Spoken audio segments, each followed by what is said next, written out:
All right, here we go. August 30th, waiting on Heath to get here, finished loading the truck, heading to Colorado. We both have tags for a limited entry unit that we drew. Season kicks in Monday, September 2nd. So we're traveling light, no base camp. Everything we're doing is out of our backpack. And just stay with us. We've been in Elk first thing this morning. We walked up on some cows down here. Never did spook them. Slipped in around behind them, hoping that there would be a bull around here. But we've not heard anything bugle yet. We're going to work our way on up. Check out the edge of this other meadow and see if we can't find us a bull. So, they're in here. They're in here. So I think we grind it out and be careful with them. We should be able to fill some tags.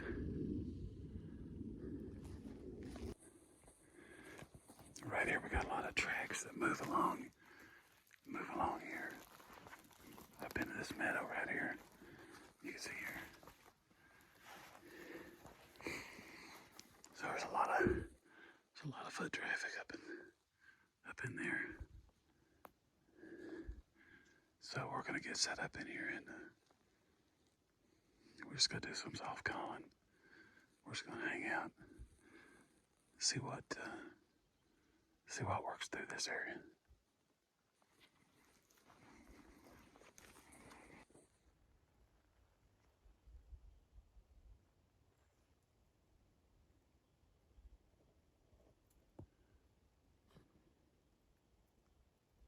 Got an elk calf moving through.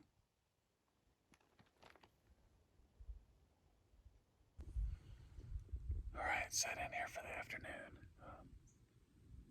Didn't hear any bugles this morning, but yesterday evening, that's when all the bugling was going on, and there was some bugling up here behind me, off the left side, coming down in and dropping down over the side of this mountain. So he's probably about 120 yards back behind me. I'm set up here. We're just gonna set up. It's that time of day, you know. You just take a little siesta, wait for the wind currents to change, and wait for the elk to get back up on their feet, out of their beds, and start moving again. So it's probably gonna be a good 6-hour wait. But I didn't sleep good last night, so this will give me a chance to catch up on some sleep. Day 2 in Colorado. Heath got on a bull this morning that was bugling way back up here on this mountain. He was working his way up. I'm sure he was working his way to bed, but it was bugling pretty good. Not sure the outcome on that yet. Haven't seen Heath. Haven't heard from him. All right, making our way in to get Heath's bull that he shot yesterday afternoon. Nice 5x6. Got a hard pack out today.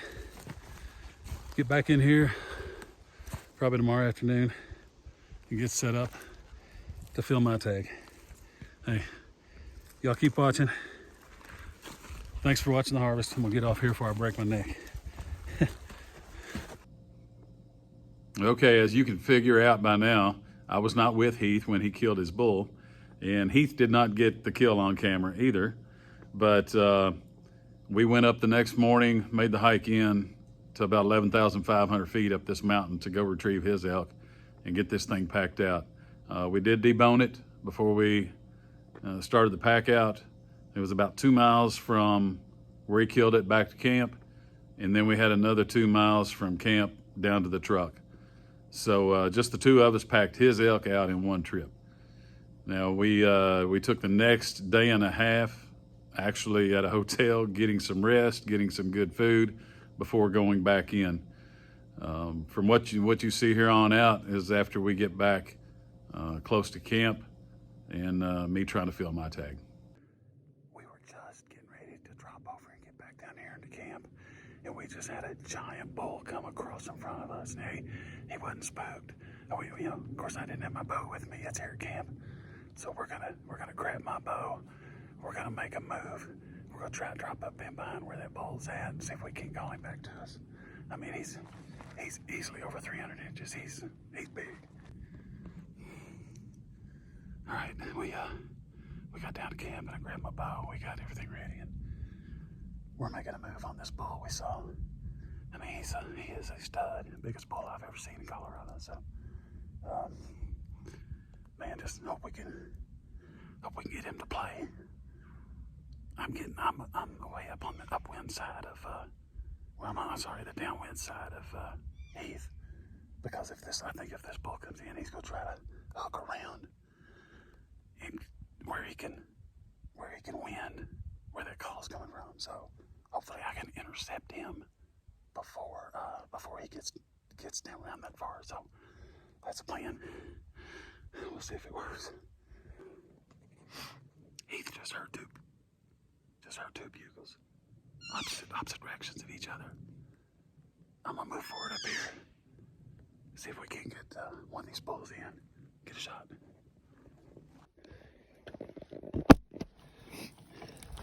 That bull's on out there. Watch it. He's on out there the other side. Okay, he's on out there. We heard that bull the other evening.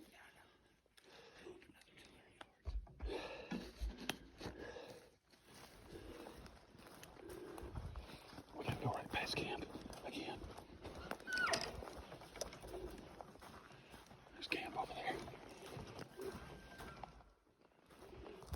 He's coming.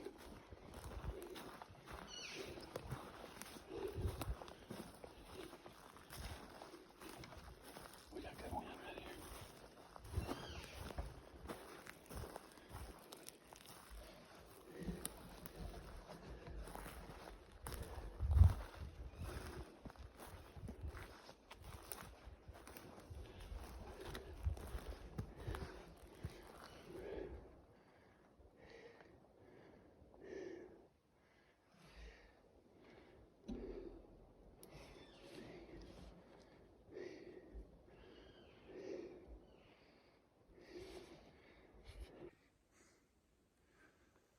We're still working. We've switched back up on this other bull, this big bull that we saw when we came in here. He went up this big drain. There's a meadow up here, but we've been up in there. We had to go up on that mountain, and that's where we had to get it. Heath's elk. So, we heard him bugle a couple more times way on up there, like he's just kind of going away from us. So, we'll just see if maybe we can get him to come in quiet. Might get another bull come in. We gave up on the one on the other side. He got quiet on us. He may just drifted off.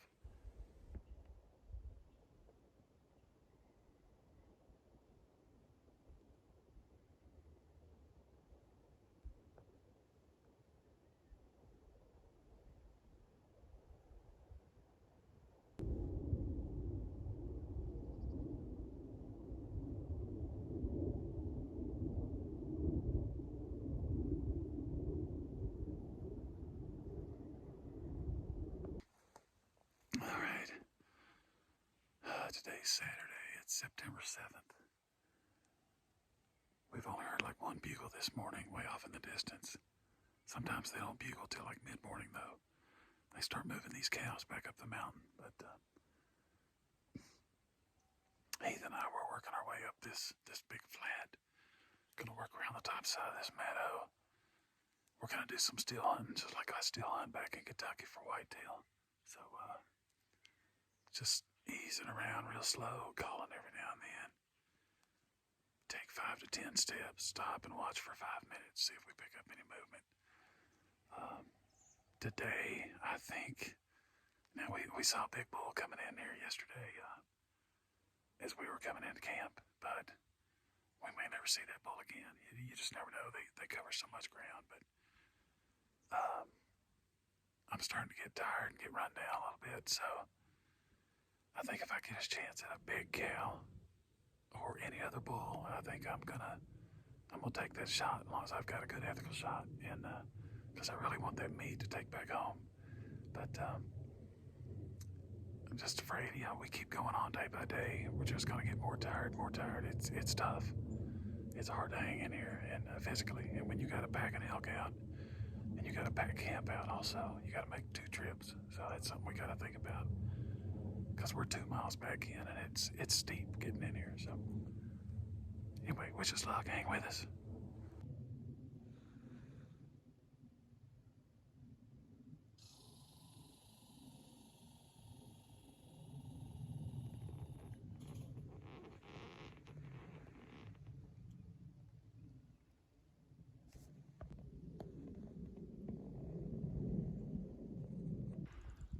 Well, we worked our way around to where we had a spring marked. And there's a walla right here below it. And you can see it's been tore up pretty good. You see all the grass smashed down here. All the way down in here. So these elk they're working, there's a pretty good trail right over there. About the center of the screen. A lot of activity in here. Anytime you're out here and you come across an area where you see some green grass like this, just out in the middle of the timber, get to looking real close, because there's a reason it's green, because you got water flowing right here. So you might have a spring up above it, and it's a good water source for you also, where you can get water and replenish your drinking water. Just make sure you filter it.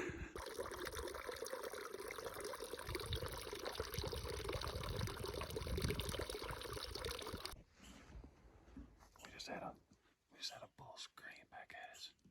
I called and he screamed. He's the other side of this meadow.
Okay, as you saw, I had a close encounter right there with a nice bull that we called into that meadow. When he first came across there in front of me and I got full draw, he was at 45 yards, but I had a lot of brush between me and him, and I did not feel comfortable about taking that shot. So he come on around the left side. He went down a low depression, came up on the left side where I was not expecting him to come to anyway, so I was not set up for that. And as you saw, I got myself on the wrong side of that tree, and I had some pine limbs in front of me. They were too low. I couldn't get underneath of them to get a shot. If I'd been set up on the right-hand side of the one pine tree that was up against me, it might have been a different story. But anyway, he came around. He was at 25 yards there. It would have been close to almost a frontal shot, but eventually the wind swirled. He got our wind. He bolted out of there. But it was a real good experience anyway, and it was a lesson learned. So anyway, it was a great hunt, physical hunt, but we made it back home safe and sound and filled one of the 2 tags we had. And so hope you enjoyed watching a little bit of the events that we had unfold out there, and appreciate you all watching. Thanks for watching the harvest.